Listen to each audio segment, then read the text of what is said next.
as I mentioned, we've got a little bit different format this evening. Patrick is going to share something, a video that Alan's put together. I'm here via video because right now I'm en route to Kelowna, Canada, to facilitate an emotional sobriety retreat for a bunch of people that are in CODA.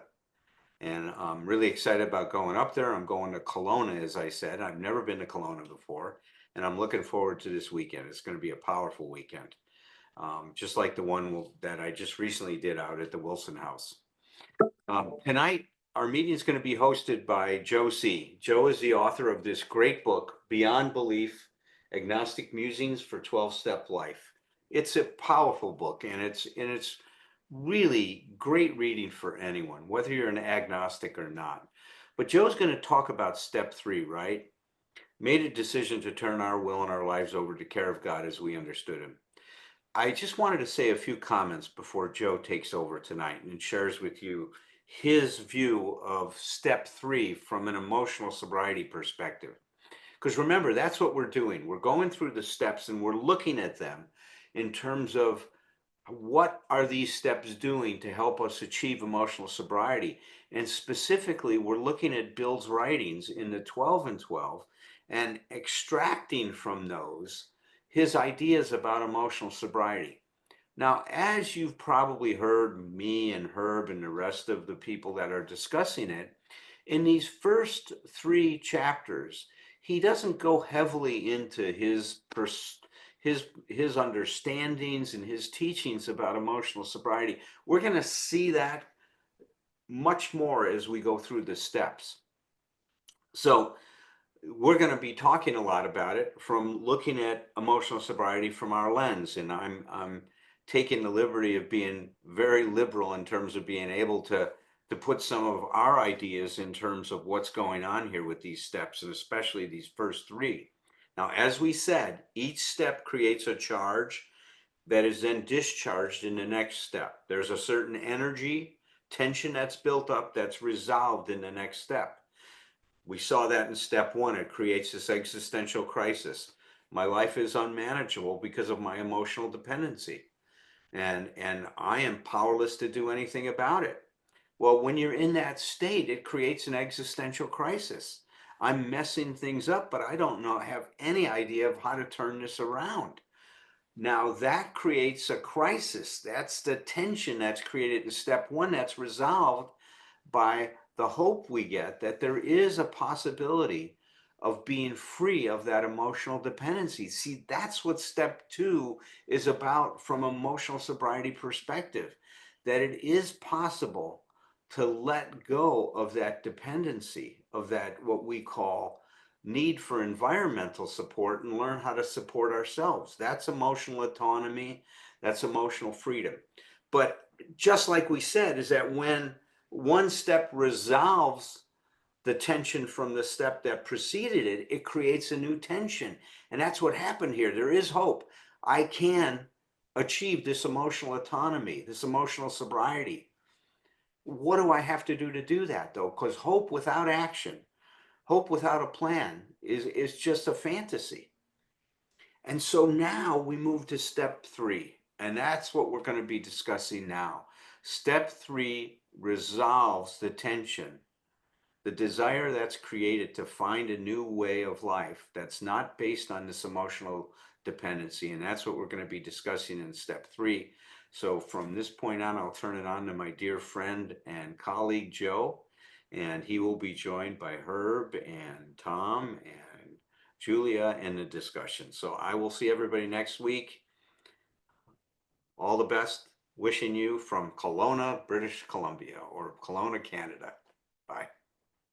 Now, of course, I read and underlined things in step 2, but that's not going to be a problem here. Exactly. So, my name's Joe. I'm I'm a member of a group called Beyond Belief Agnostics and Freethinkers AA group in Toronto, Canada. And we started in 2009 at the University of Toronto. And we went virtual, and we've gone back to face, which has been, a relief for some, and others have stayed virtual. And most of our members are from outside of Toronto because it's a borderless way of running a meeting. And uh, that's really great. Um, uh, I've had a chance to talk with Herb at great lengths about these two steps. I'm the resident atheist for a lot of people, I think, and maybe it's because I don't throw stones at AA because I love AA. And to me, it's not a different way of doing AA. It's a different way of explaining AA. What I used to say to my friends is, you all think I started going with the atheist agnostic team because, six of the steps mention God, and this would be less work. And it's not less work; it's less delegating, but it's the same work. And like I said, it's just in a different language. And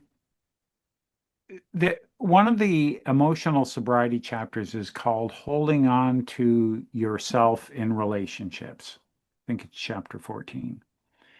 And I want to talk about how to, like, holding on to yourself is being authentic, and being in relationship is having attachment.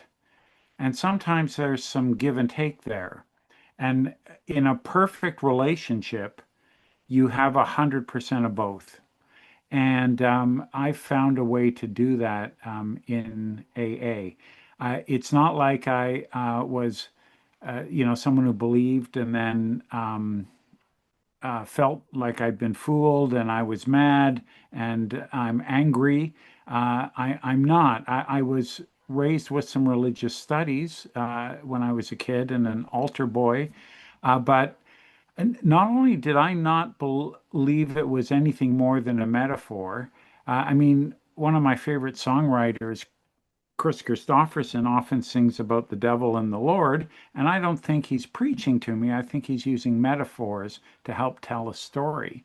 And so it's a boring um, process to debate whether or not there is or isn't a God because it's so personal. And in this connection between attachment and authenticity, I need AA. I need that attachment. I see some people here. You've listened to me talk about the chime model, and the chime model isn't a new program. It's just a way other people who have observed people in recovery from addiction have found that something we all have in common, whether we're part of the 12-step phenomena or other peer-to-peer type groups, it's connection, hope, identity, meaning, empowerment, a topic for another day. But connection and attachment are very similar in that I need AA. There's one of my favorite pamphlets of all time, and it's the second most sold pamphlet in all of AA. It's called A Newcomer Asks, and it challenges the is AA religious? No, it's not an organized religion. Okay, but there's a lot of God talk. Well, many of us have found that our self-sufficiency wasn't enough, that we needed some power greater than ourselves. For some people, that's God. People believe in God here. For some people, it's the group. That's the power greater than them. For other people, they don't believe in it at all. And there's plenty of room in AA for people who believe or don't believe. And of course, that pamphlet was written in Great Britain because they just have a more straightforward, not worried about annoying anybody, just saying it how they see it kind of point of view. But we did adopt it in Canada, USA in 1980. And like I say, it's the second most popular pamphlet there is. And that's been my reality. When I was learning about religion, not only did I not believe it, I didn't think anybody else did. So I'm never offended when someone thinks, stick around, Joe, you'll get it. Just believe in my God. Any of the sort of helpful ideas to get me to convert, because I kind of felt the same way. And now I totally understand that I'm having a different experience in this world than they are. And we're still in an awesome world, right? We all get that, right? We still have hurt and trauma and recovery and joy and thriving and challenges again and getting mad and being happy. And that's the experience of everybody in AA. But the real like just going back to step two about the insanity, what's the insanity? It is something universal. You see, you can never get enough from a solution that almost works. And that's what alcohol was for me. It was a solution that almost worked. So I kept trying it because maybe it's going to work this time. And despite increasing consequences and decreasing payoffs, I was chasing that promise to the end of my life, and AA interfered with it. And and the whole idea of needing some sort of psychic change, as the Appendix 2 talks about, for some people it's a white light, but most of us, it's a slow process that we've called the educational variety. And only our more religious members call it God consciousness. But for many, it's an unsuspected inner resource. Wording they've removed from the plain language big book, I suppose, because it's abstract. But I'd be all in favor for putting it back, but I know there's going to be a lineup to get to the counter and say what I want to change the book to that. They didn't write that book for me. And what I hear from the people they wrote it for, it really has changed and improved their life. So I'm quite excited about that. But uh, let me tell you one story about my sponsor, who I don't know what he believed because he didn't tell me. He didn't really get into the grass and the weeds with me about what I needed to believe or should believe or what he thought would be best for me. But he did challenge me on a few things, and I challenged him on a few things.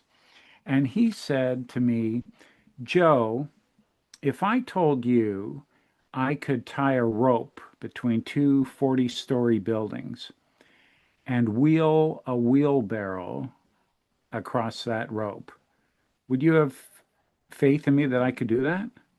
I said, yeah. He said, you could do that. I believe that. He said, no, I didn't say believe. He said, do you have faith? I go, oh, I thought I'm not supposed to join the debating society. Let's get into this wordsmithery. What do you mean? And he said, there's no investment for you to believe I could do that. But if you had faith that I could do that, sight unseen, we'd go up to that 40th floor and you'd sit in the wheelbarrow. So, Joe, do you have faith? And that was important for me. And again, it wasn't requiring me to believe what he believes.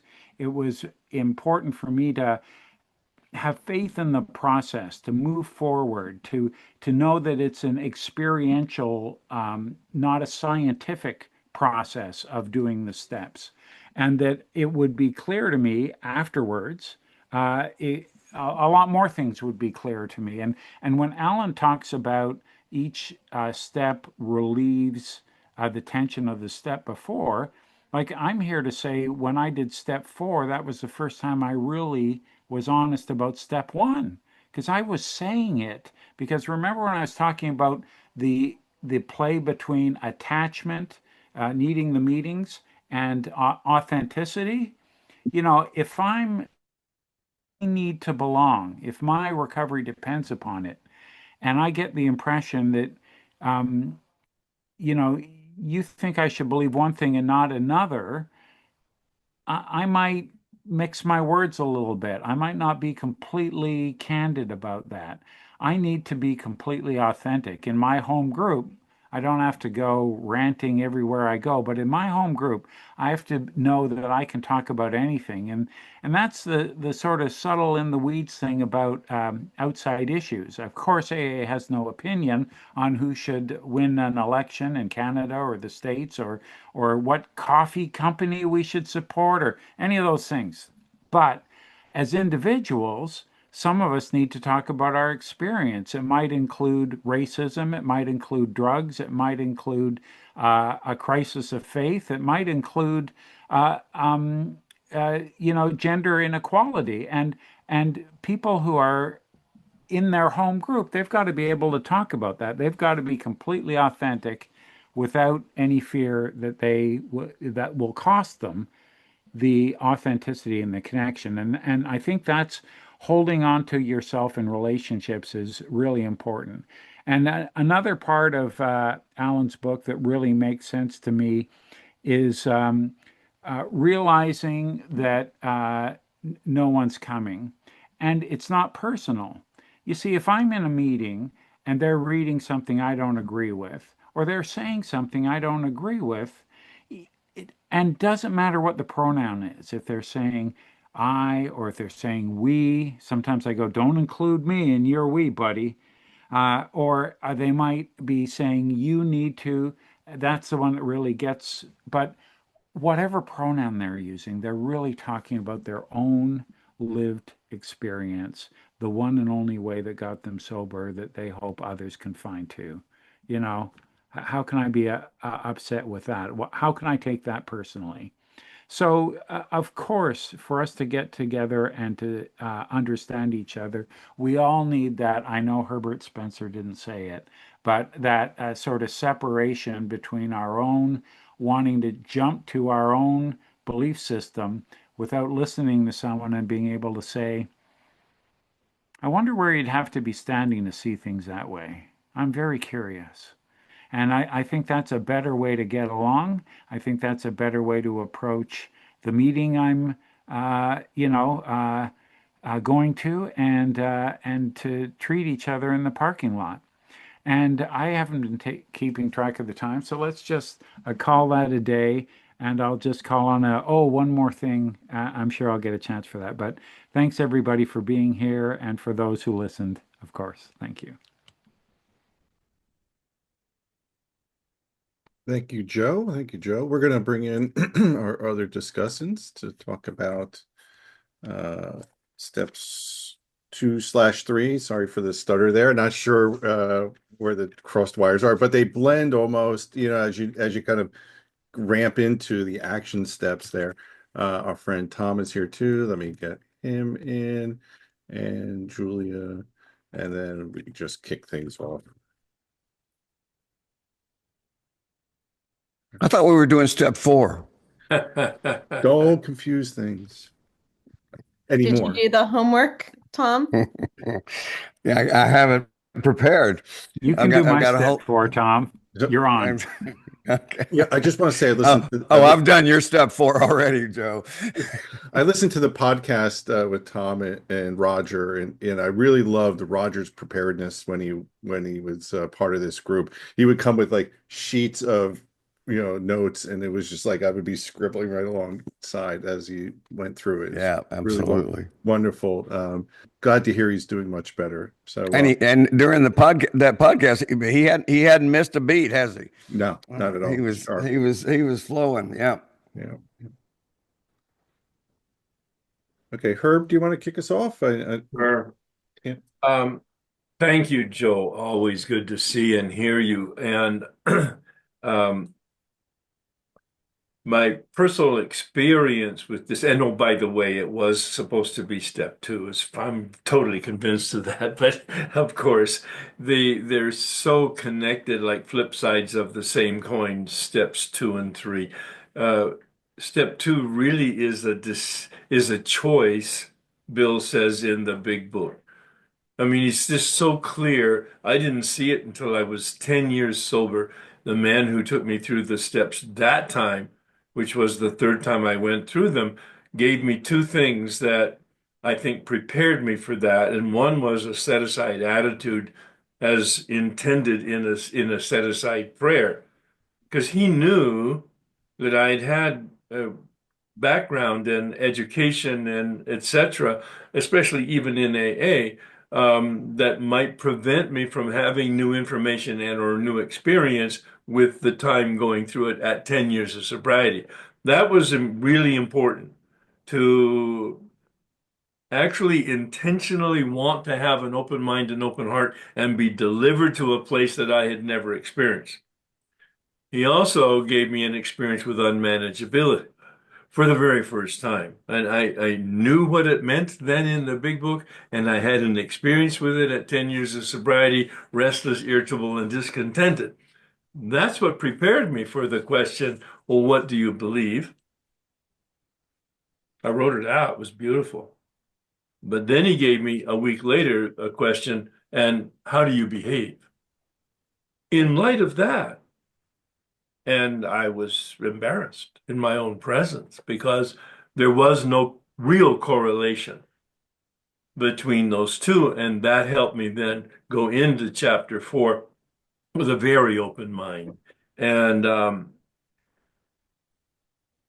I came to that statement, God is or God isn't, what is your choice? We are confronted with the question of faith.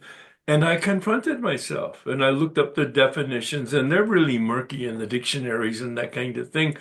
But as I thought about it, prayed about it, talked about it a little bit, I saw, oh, faith is a choice.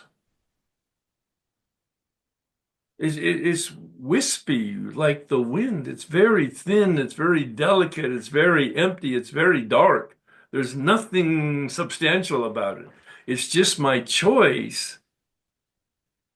Of course, it leads to a little hope and an expectation, which leads me to step 3 to make that decision.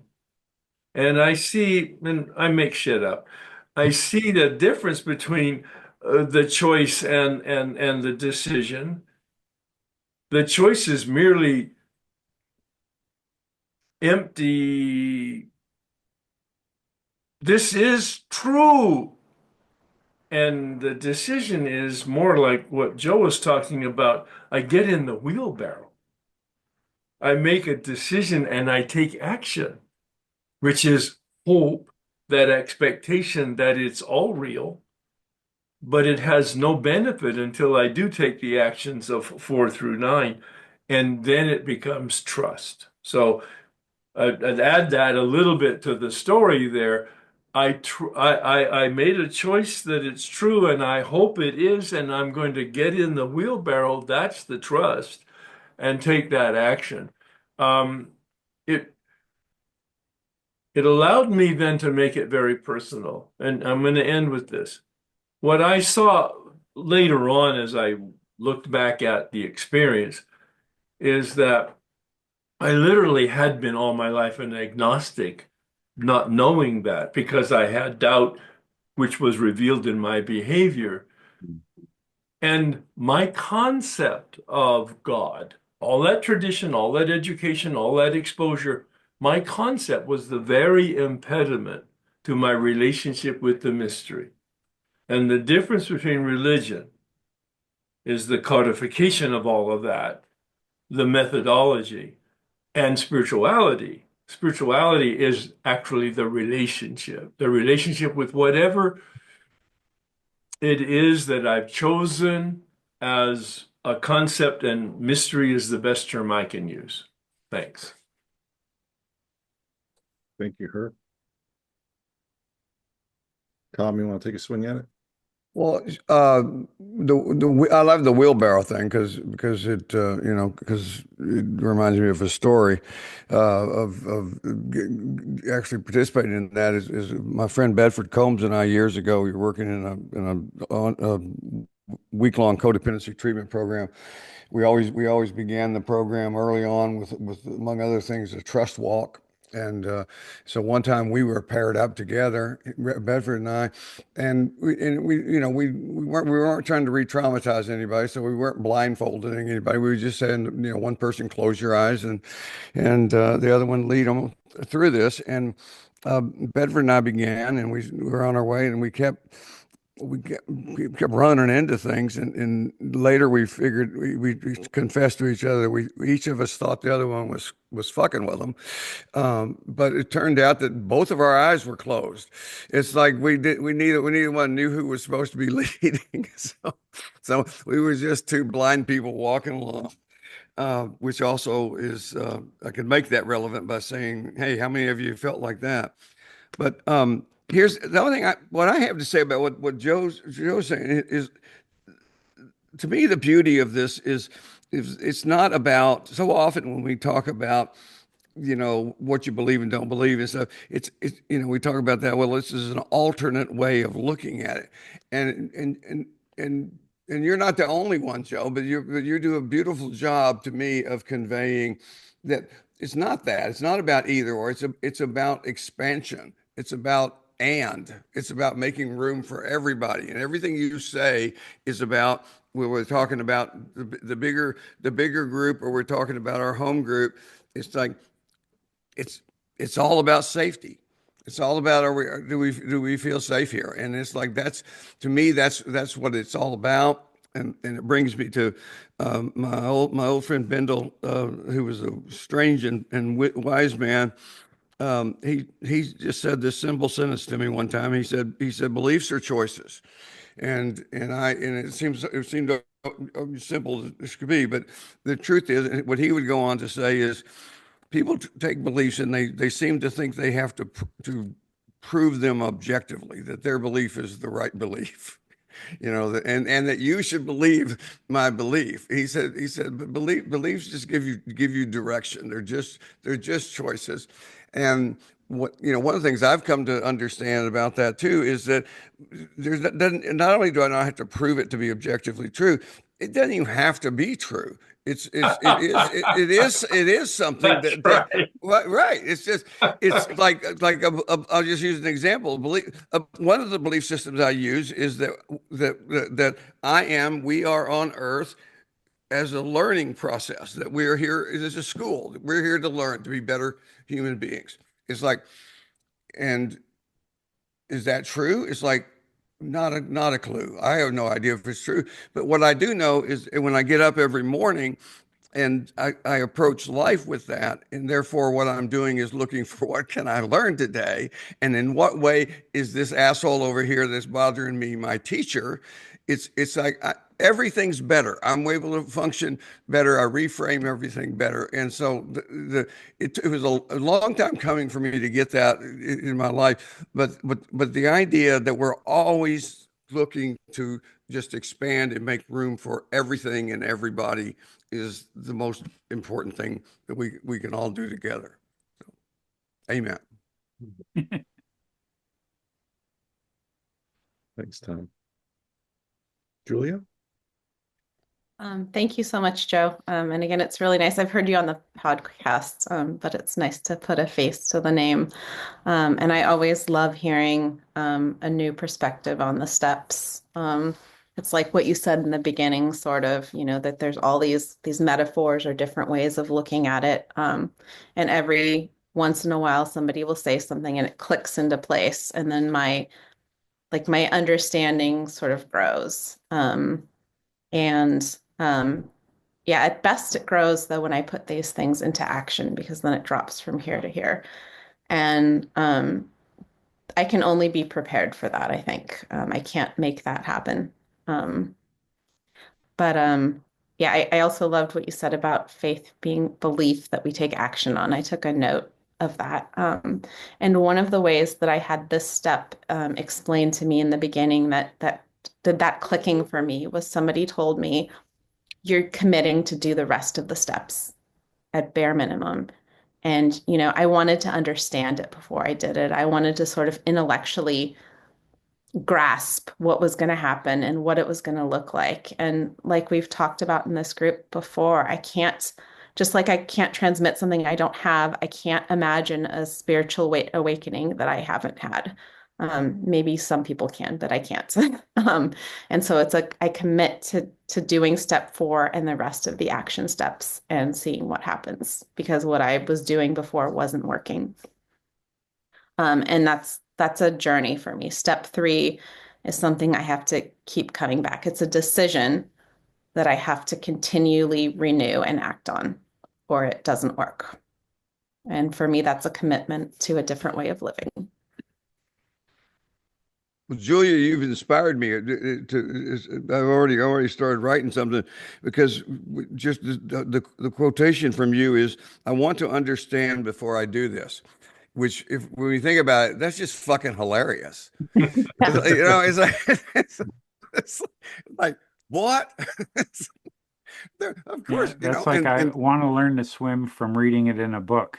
right, or and the other truth is, and maybe this is just because some of us are getting to be old men. It's it's like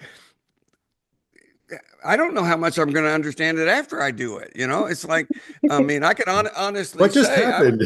Yeah. well, yeah, well, we keep learning from it. It's like I was after my morning meditation, my morning reading, and my morning journaling and stuff like that. Some things I won't go into the details of it, but it was fascinating to me that it drew me back to some writing I did in 1989, and and when I was 35 years old, that's a half my age now. It's like, and apparently wrote something that is exactly what I needed to hear today. So it was my 35-year-old self that I wouldn't have thought really wrote were shit back in those days. It's like it was just perfect, and things just fell into place and did that, and it's do I understand it? Not yet, maybe later. I don't know. And I understand, just there is no complete understanding. It's just, So anyway, I don't know where I'm going to go with that, Julia, but I'm definitely going to write about I want to understand this before I do it. Thanks, Tom. Joe, thanks again for joining us tonight and leading the discussion. A couple things. One, personally, was that I didn't realize I'd done kind of step two in my rehab, where I came to believe, based on people showing up, carrying the message, and being a demonstration of recovery and process and progress as well. And like, oh, that's something I want, and I believe that they've got something. Let me follow them out the door and go to meetings, etc. And like, so it was like, in hindsight, I'm like, oh, that was step two, because I came to believe in rehab that they knew something that I didn't know, and maybe I should go follow them and do that thing. And then, obviously over the years, it's evolved quite a bit. Being in this thing for 36 years now, you know, my, my concept of a God has changed like drastically. I've been devout daily, Catholic mass goer, and I've been a agnostic, a wanderer. Throw in some, Eastern philosophies, meditation, religion, process, whatever you want to call it. Just I've settled on a mutt. Like I'm a spiritual mutt. I just will. I've taken all this stuff on and thrown it together, and whatever works in any given moment. I could have a personal God in the morning, talking to him, in that way, and then in the afternoon, I'm just in the flow of energy, right? Whatever it takes. The other thing, which uh, from being a sponsor, and you talked about this, about in the group, giving space for people, right, and being who they are. I've sponsored guys from kind of one end of the spectrum to the other, religious Christian, an observant Jewish guy, a determinist. That's what he called himself. Someone who doesn't believes in fate, right, and not free will.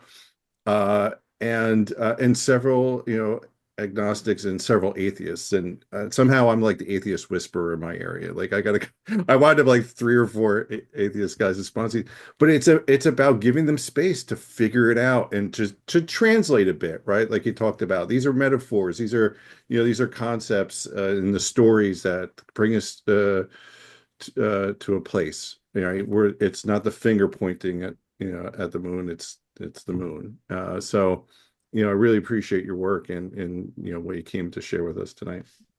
One of the things Tom and Patrick and me and everybody else who listens to Alan on the Emotional Sobriety podcast, he'll say, the thing about the truth is it's always the truth 100% of the time. And I don't disagree with that, but I also think in my head, yeah, and the only problem with the truth is there's so many versions of the truth. There's as many versions as there are people looking for it. Yep. Mhm. And then we have to kind of like find out what's normative and what's helpful. Yeah. And make And room for it all. that's That's the the key deal. word. Make room What for everything. Yeah. yeah. What's going to help you? Like my sponsor, he was pretty talk about plain language recovery. He was a bartender. And if I needed to talk to him right away, I had to go sit and have a ginger ale until after he'd done the rounds, and then he'd come and sit down with me, right? And have a smoke, and those were the days, right? Phones were attached to walls. That's not important now. But Yeah. he yeah, he would say to me, like if I was trying to get into some sort of debate, he'd say, well, if that word doesn't work for you, genius, what word are you going to put there? And he wasn't trying to improve my ego to make me think I was a genius. He was just explaining to me that these are just markers. Don't hold it too tight, right? Wear life and recovery as a loose garment. And if any word is preventing somebody from not getting this life-altering experience, which we call AA recovery, change the word. The Right. word won't mind. And that's what he was sort of conveying to me. Well, that's That's so powerful, man. I mean, and therapists need to hear that all the time. It's like because everybody gets we just get attached to our little model, and it's like it's got to be this language, and it's like it's like no, it doesn't. It's like you got to be ready to abandon anything you're doing at any time because Yeah. it's not about any of the words. well, Yeah. the big book actually says that there is no adequate word. Yeah, Yeah. you're right. Yeah, Yeah. so choose one. Mhm. Yeah. Well, the greatest tool I found in recovery is being wrong, right? Allowing myself to have a different idea, a different opinion, find out I was, I need to course correct, be wrong, whatever I want to I call look it. forward to that when I have that experience. Yeah. Tom, let's just go to the room. Who here has gotten further in their recovery from a rude awakening? I've had a rude awakening. Oh, I've definitely had a rude awakening. Yeah. Yeah, I see lots of oh hands up. man, Yeah. Oh, yeah. that's perfect. Moments of clarity are, Yeah. for me, often unpleasant.